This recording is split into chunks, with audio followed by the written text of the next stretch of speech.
আসসালামু আলাইকুম প্রিয় দর্শক, অন্য মঞ্চের আলাপচারিতায় আপনাদের সকলকে আমন্ত্রণ জানাচ্ছি। আজকের অত্যন্ত গুরুত্বপূর্ণ একটি পর্বে আপনাদের স্বাগত জানাচ্ছি। আমি মনোজ দাস। ভারতের সংবাদ মাধ্যম নর্থ ইস্ট নিউজে সম্প্রতি প্রকাশিত প্রখ্যাত সাংবাদিক এনায়েত কবিরের একটি লেখা ও তারপর বাংলাদেশ বিষয়ে অভিজ্ঞ প্রখ্যাত ভারতীয় সাংবাদিক চন্দন নন্দীর বিভিন্ন সাক্ষাৎকারে উঠে আসা একটি খবর ইতিমধ্যে প্রবল আলোড়ন সৃষ্টি করেছে বাংলাদেশের ভেতরে ও বাইরে। তারা বলেছেন, ভারত ও আমেরিকার যৌথ উদ্যোগে, খেয়াল করবেন কথাটা, ভারত ও আমেরিকা দুজনে মিলে, দুই রাষ্ট্র মিলে বাংলাদেশ সেনাবাহিনীর সহায়তায় পতন ঘটেছে হাসিনা সরকারের। আর এখানেই প্রশ্ন উঠেছে, ২৪-এর বাংলাদেশের রাজনীতি কি শুধুই রাজপথের আন্দোলন, নাকি এর সুতো বাঁধা রয়েছে ওয়াশিংটন আর সাউথ ব্লকের ড্রয়িং রুমে? গত কয়েক বছরে আমরা দেখেছি এক অভূতপূর্ব ক্ষমতার পালাবদল, শেখ হাসিনার পতন, অন্তর্বর্তীকালীন সরকারের উত্থান এবং সবশেষে বিএনপির ক্ষমতায় ফেরা। অনেকেই একে কেবল ছাত্র জনতার বিপ্লব হিসেবে দেখছেন, কিন্তু এর গভীরে রয়েছে এক জটিল ভূ রাজনৈতিক দাবার ছক। আজ আমরা আলোচনা করব সেই ইনসাইড স্টোরি নিয়ে। কেন দিল্লি আর ওয়াশিংটন হাত মেলালো শেখ হাসিনাকে সরাতে? কেন তারা বিএনপির হাতে ক্ষমতা যাওয়া সত্ত্বেও চুপ করে থাকলো? আর কেনই বা এখন পর্দার আড়ালে তৈরি হচ্ছে এক নতুন রিফর্মড আওয়ামী লীগ? চলুন খোলসা করা যাক সবটুকু। শেখ হাসিনা ও ভারতের সম্পর্ককে একসময় ভাবা হতো রক্তের সম্পর্ক, মানে একসময় রক্তের সম্পর্ক ছিল, কিন্তু গত কয়েক বছরে এই সম্পর্কে চিড় ধরিয়েছিল ড্রাগনের ছায়া, চীনের ছায়া। শেখ হাসিনা ভেবেছেন এবং তিনি জানতেন শুধু ভারতকে দিয়ে হবে না, তাই তিনি চীনকেও হাত বাড়িয়ে স্বাগত জানিয়েছিলেন। শেখ হাসিনা সরকারের ১৫ বছরের মেয়াদে ২০০৯ থেকে ২০২৪ বাংলাদেশের সঙ্গে চীনের সম্পর্ক একটি নতুন উচ্চতায় পৌঁছয়। যদিও তিনি প্রকাশ্যে ভারত ও চীনের মধ্যে একটি ভারসাম্য বজায় রাখার কথা বলতেন, কিন্তু পরিসংখ্যান ও বাস্তব প্রকল্পের দিকে তাকালে দেখা যায় যে আর্থিক, সামরিক, বাণিজ্যিক, কূটনৈতিক সব ক্ষেত্রে, অবকাঠামো তৈরি সব ক্ষেত্রে চীন ভারতের চেয়ে অনেক বেশি গভীরে প্রবেশ করেছে বাংলাদেশে। এই গভীর সম্পর্কের প্রধান দিকগুলো একটু দু কথায় বলে নিই। প্রথমে বলি সামরিক সম্পর্ক। সামরিক দিক থেকে বাংলাদেশ প্রায় পুরোপুরি চীনের উপর নির্ভরশীল। Stockholm international piece research institute, SIPRI, তাদের তথ্য অনুযায়ী ২০১০ থেকে ২০২০ সাল এর মধ্যে বাংলাদেশের মোট সামরিক সরঞ্জামের ৭৩.৬%, মানে প্রায় ৩/৪ সেই সরবরাহ করেছে চীন। বাকিটা করেছে আমেরিকা, কিছু অন্যান্য দেশ। আর ভারতের কাছ থেকে বাংলাদেশের সামরিক কেনাকাটা ছিল একেবারে নগণ্য, উল্লেখ করার মতো নয়। ২০১৩ সালে শেখ হাসিনা সরকার চীন থেকে $২০৩ মিলিয়ন দুটি রিফারবিশড মিং ক্লাস সাবমেরিন, পুরনো সাবমেরিনকে নতুন করে তার করা হয়েছে। তাদের নাম বিএনএস নবযাত্রা এবং বিএনএস জয়যাত্রা। এই কেনার চুক্তি করেন। শুধু তাই নয়, কক্সবাজারের পেকুয়ায় দেশের প্রথম পূর্ণাঙ্গ সাবমেরিন ঘাঁটি বিএনএস শেখ হাসিনা চীনের কারিগরি সহায়তায় প্রায় $1.21 বিলিয়ন ব্যয়ে নির্মিত হয়েছে। বাংলাদেশ সেনাবাহিনীর ট্যাঙ্ক, নৌবাহিনীর করভেট ও ফ্রিগেট এবং বিমান বাহিনীর ফাইটার জেটগুলোর একটা বড় অংশই চীনে তৈরি। এবার আসি আর্থিক ও অবকাঠামো বিষয়ে এবং বিআরআই সেই ফ্যাক্টরে। 2016 সালে চীনের প্রেসিডেন্ট শি জিনপিং এর বাংলাদেশ সফরের পর দুই দেশ কৌশলগত অংশীদারিত্ব চুক্তি সই করে। এর ফলে চীন বাংলাদেশে প্রায় $24 বিলিয়ন বিনিয়োগে, মানে 2400 কোটি ডলারের বিনিয়োগ ও ঋণের প্রতিশ্রুতিপত্র স্বাক্ষর করে। 2024 সালের তথ্য অনুযায়ী বাংলাদেশের দ্বিপাক্ষিক ঋণের সবচেয়ে বড় উৎসের অন্যতম হল চীন। আর বড় প্রকল্পগুলো চীনের সহায়তায় তৈরি, যে পদ্মা বহুমুখী সেতুর যে রেল সংযোগ প্রকল্প প্রায় 39,000 কোটি টাকা, কর্ণফুলী টানেল যেটাকে বলা হয় বঙ্গবন্ধু টানেল, পায়রা গভীর সমুদ্র বন্দর এবং একাধিক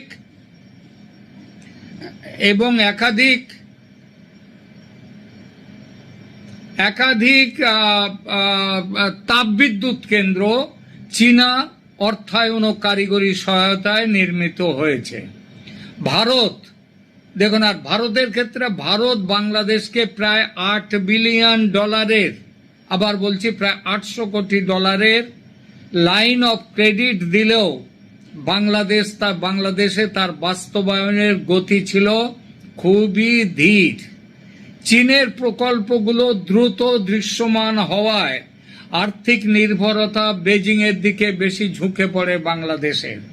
এটা বাংলাদেশ ইচ্ছাকৃতভাবে করছে বলে বিশ্বাস করে ভারত। সম্ভবত দেশের মধ্যে হাসিনা সরকার দেখাতে চাইছিল যে তারা ভারতের চেয়ে চীনের বেশি কাছাকাছি। তার উদ্দেশ্য ছিল যে দেশের মধ্যে যে ভারত বিরোধী সেন্টিমেন্ট আছে দেশের লোকের মধ্যে, সেই সেন্টিমেন্টটা চলে যাবে, যেটা হাসিনার বিরুদ্ধেও চলে গিয়েছিল, সেটা চলে যাবে, যদিও তার কোনো এফেক্ট হয়নি। এটা অনেকটা সেই শেখ হাসিনার মৌলবাদী শক্তিদের কাছে টেনে এনে তাদের সংযত করে রাখার চেষ্টার মতো ব্যাপার। বাস্তবে হাসিনার আমলে মৌলবাদী শক্তি দুর্বল না হয়ে বহু গুণ শক্তিশালী হয়েছে। এবার আসুন বাণিজ্যিক সম্পর্কে। বাণিজ্যিক ক্ষেত্রে চীন বাংলাদেশের 1 নম্বর ব্যবসায়িক অংশীদার। 2023 সালের তথ্য অনুযায়ী বাংলাদেশের মোট আমদানির প্রায় 30% আসে চীন থেকে, যেখানে ভারত থেকে আসে তার 1/3। কাঁচামাল ও শিল্প, এখানেও একই দৃশ্য। বাংলাদেশের তৈরি পোশাক খাতে রেডিমেড গার্মেন্টস, তার প্রয়োজনীয় কাপড় ও কাঁচামালের প্রায় সিংহভাগ আসে চীন থেকে। ফলে বাংলাদেশের শিল্প খাত সচল রাখতে চীনের বিকল্প নেই, চীন দখল করে ফেলেছিল। কিন্তু ভারতের এবং আমেরিকার সবচেয়ে বড় মাথা ব্যথার কারণ চীনের সঙ্গে কূটনৈতিক সংযোগ ও তিস্তা প্রকল্প। শেখ হাসিনা কৌশলে ভারতকে চাপে রাখতে একসাথে চীনের সাথে কূটনৈতিক ঘনিষ্ঠতা বাড়িয়ে দেন। আর এই পথে বড় পদক্ষেপ ছিল তিস্তা মহাপরিকল্পনা। ভারত দীর্ঘদিন ধরে তিস্তা চুক্তি না করায় বাংলাদেশ এটা করতে গিয়েছিল। এই না করার কারণটা হলো পশ্চিমবঙ্গের মুখ্যমন্ত্রী মমতা ব্যানার্জি সরকার ছিলেন তিস্তা প্রকল্পের সবচেয়ে বড় বিরোধী। এটা বাংলাদেশের মানুষ মনে রাখেন না, মনে রাখলে মমতা বন্দ্যোপাধ্যায়কে তারা এত সমর্থন করতেন না। যে জন্য তৎকালীন প্রধানমন্ত্রী মনমোহন সিং তিস্তা চুক্তি স্বাক্ষরের জন্য ঢাকায় গেলেও মমতা ব্যানার্জিরও যাওয়ার কথা ছিল, কিন্তু তিনি যাননি এবং তার বিরোধিতায় চুক্তি সই হয়নি। হাসিনা সরকার চীনের কাছে প্রায় $1 বিলিয়ন একটি মহা পরিকল্পনা প্রস্তাব করে। এটি ভারতের জন্য বড় ধরনের নিরাপত্তা উদ্বেগের কারণ হয়ে দাঁড়ায়, কারণ তিস্তা অববাহিকা ভারতের শিলিগুড়ি করিডর বা চিকেন স্নেকের খুব কাছে। তিস্তা মহাপ্রকল্প কেন গুরুত্বপূর্ণ? ভারতের সাথে শেখ হাসিনার সম্পর্ক মূলত রাজনৈতিক ও নিরাপত্তা কেন্দ্রিক, যেমন বিচ্ছিন্নতাবাদ দমন বা ক্ষমতার ধারাবাহিকতা, কিন্তু দেশের ভৌত অবকাঠামো, সামরিক সক্ষমতা, শিল্প বাণিজ্য সম্পূর্ণভাবে চীনের উপর নির্ভরশীল হয়ে পড়ে। এই গভীর সম্পর্কের কারণেই শেষ দিকে ভারত ও আমেরিকা উভয়েই হাসিনার উপর থেকে তাদের নিঃশর্ত সমর্থন সরিয়ে নিতে শুরু করে। দিল্লি বুঝতে পারে হাসিনাকে সমর্থন দিয়ে তারা আসলে বাংলাদেশের বাজার, বাংলাদেশের বন্দর সব চীনের হাতে তুলে দিচ্ছে। ঠিক একই সময়ে ওয়াশিংটনও দেখল যে প্রশান্ত মহাসাগরীয় অঞ্চলে তাদের যে ইন্দো প্যাসিফিক স্ট্র্যাটেজি, সেখানে হাসিনা সরকার চীনের অতি ঘনিষ্ঠ হয়ে পড়ছে। শত্রু যখন এক, তখন দিল্লি আর ওয়াশিংটন এক টেবিলে বসতে বাধ্য হলো। ফলে তৈরি হলো সেনাবাহিনীর মাস্টার স্ট্রোক ও 5 আগস্টের নীল নকশা পুরো আঁকা হয়ে গেল। এই খেলায় মাঠ পর্যায়ে সবচেয়ে গুরুত্বপূর্ণ ঘুঁটি ছিল বাংলাদেশ সেনাবাহিনী। চন্দন নন্দী বা এনায়েত কবিরের মতো বিশ্লেষকরা যা দাবি করছেন তার শিহরণ জাগানো। 5 আগস্টের পতন কোনো আকস্মিক ঘটনা ছিল না, এটা ছিল একটি সুপরিকল্পিত এক্সিট রুট। সেনাবাহিনী বুঝতে পেরেছিল হাসিনার নৌকা ডুবছে, রাষ্ট্রপুঞ্জের শান্তিরক্ষা মিশন থেকে বাদ পড়ার ভয় আর মার্কিন স্যাংশনের খাঁড়া ঝুলেছিল তাদের মাথার উপর। ফলে 4 আগস্ট রাতেই সিদ্ধান্ত হয়ে গিয়েছিল আর্মি আর গুলি চালাবে না, হাসিনাকে দেয়া হলো সেফ প্যাসেজ। ভারতও এই প্রক্রিয়ায় সায় দিয়েছিল, কারণ তারা জানতো হাসিনাকে জোর করে ক্ষমতায় টিকিয়ে রাখলে বাংলাদেশে ভারত বিদ্বেষ চরমতর আকার ধারণ করবে এবং ফলত চীনের প্রভাব বাড়বে। সেই কারণেই ভারত 5 আগস্টের ঘটনায় সে সময় বড় কোনো ব্যবস্থা নেয়নি। আর সেই কারণেই ভারত ও আমেরিকা এই দুই শক্তি 5 আগস্টের আগে ইনক্লুসিভ ইলেকশন বা অংশগ্রহণমূলক নির্বাচনের জন্য হাসিনাকে কোনো চাপ দেয়নি, কারণ লক্ষ্য তখন একটাই, চীনকে দমন করতে হাসিনাকে সরাতে হবে। 5 আগস্ট 2024-এ হাসিনা বিদায় নিলেন, কিন্তু তৎক্ষণাৎ বিএনপিকে ক্ষমতায় আনা সম্ভব ছিল না। প্রয়োজন ছিল একটি বাফার জোন বা স্টপ গ্যাপ ব্যবস্থার। অন্তর্বর্তী সরকার ডক্টর মোহাম্মদ ইউনূস ছিলেন ওয়াশিংটনের সবচেয়ে বিশ্বস্ত বাজি। ভারতও তাকে মেনে নিল এই আশায় যে তিনি পরিস্থিতি শান্ত করবেন। নোবেল লরিয়েট, শান্তির নোবেল পেয়েছিলেন। কিন্তু 1.5 বছরের এই অন্তর্বর্তীকালীন শাসনে দেখা গেল এক অন্য সমীকরণ। ইউনূস সরকার যখন পাকিস্তান বা চীনের দিকে বেশি ঝুঁকে পড়তে শুরু করলো, তখন দিল্লি ও ওয়াশিংটন তাদের পরিকল্পনা বদলে ফেলল। বাংলাদেশের অস্থিতিশীলতা ভারতের 7 সিস্টার্সের জন্য বড় হুমকি হয়ে দাঁড়ালো। ফলে ইউনূস সরকারের পতন ছিল কেবল সময়ের অপেক্ষা। বিএনপি ক্ষমতায় এলো। আশ্চর্যের বিষয় হলো, বিএনপি ক্ষমতায় এসে যখন আইনি লড়াইয়ে আওয়ামী লীগকে নিষিদ্ধ করল, ভারত কিন্তু কোনো শক্ত প্রতিবাদ জানালো না। কেন এই রহস্যময় নীরবতা? কারণ ভারত তখন তৈরি করছিল তাদের প্ল্যান বি। কি সেই প্ল্যান বি? সেটা হচ্ছে নবপর্যায়ের আওয়ামী লীগকে দেশে ফিরিয়ে আনা। এখনকার সবচেয়ে বড় খবর হলো দিল্লি আর ওয়াশিংটন বুঝতে পেরেছে বাংলাদেশে জামাতি ইসলামী এবং তার মৌলবাদী বন্ধুদের প্রভাব রুখতে হলে কেবল বিএনপি যথেষ্ট নয়। বিএনপি যদি চরমপন্থীদের দিকে ঝুঁকে পড়ে তবে বিপদ বাড়বে। তাই তারা চাইছে বাংলাদেশে একটি লিবারেল বা উদারপন্থী ভারসাম্য ফিরিয়ে আনতে। আর এখানেই জন্ম নিচ্ছে নবপর্যায়ের আওয়ামী লীগ। শেখ হাসিনার বদলে অন্য কোনো গ্রহণযোগ্য নেতৃত্বকে সামনে নিয়ে আসা, যারা ভারতের বন্ধু হবে, আমেরিকার সাথে বন্ধু হবে, আমেরিকার সাথে সম্পর্ক থাকবে, কিন্তু চীনের দাসে পরিণত হবে না। একটি রাজনৈতিক পরিসর তৈরি করা যেখানে বিএনপি আর এই নতুন আওয়ামী লীগ প্রতিদ্বন্দ্বিতা করবে আর উগ্রবাদী শক্তিগুলো মাঠের বাইরে চলে যাবে। সূত্রের খবর অনুযায়ী ভারত এখন এই রিফর্ম আওয়ামী লীগকে ময়দানে নামানোর জন্য আন্তর্জাতিক মঞ্চে লবিং করছে। প্রাক্তন স্পিকার শিরিন শারমিনকে দিয়ে একটা চেষ্টা হলো কয়েকদিন আগে, এবং এর আগেও হয়েছে, কিন্তু সে চেষ্টা ফেল করেছে। দলের নেতৃত্ব দেওয়ার ক্ষমতা শিরিন শারমিনের নেই। ফলে নাম উঠছে এখন হাসিনা পুত্র জয়ের। যেমন ভাবে খালেদা জিয়ার পুত্র তারেক রহমান এসছেন, তেমন ভাবে হাসিনার পুত্র জয় আসবেন।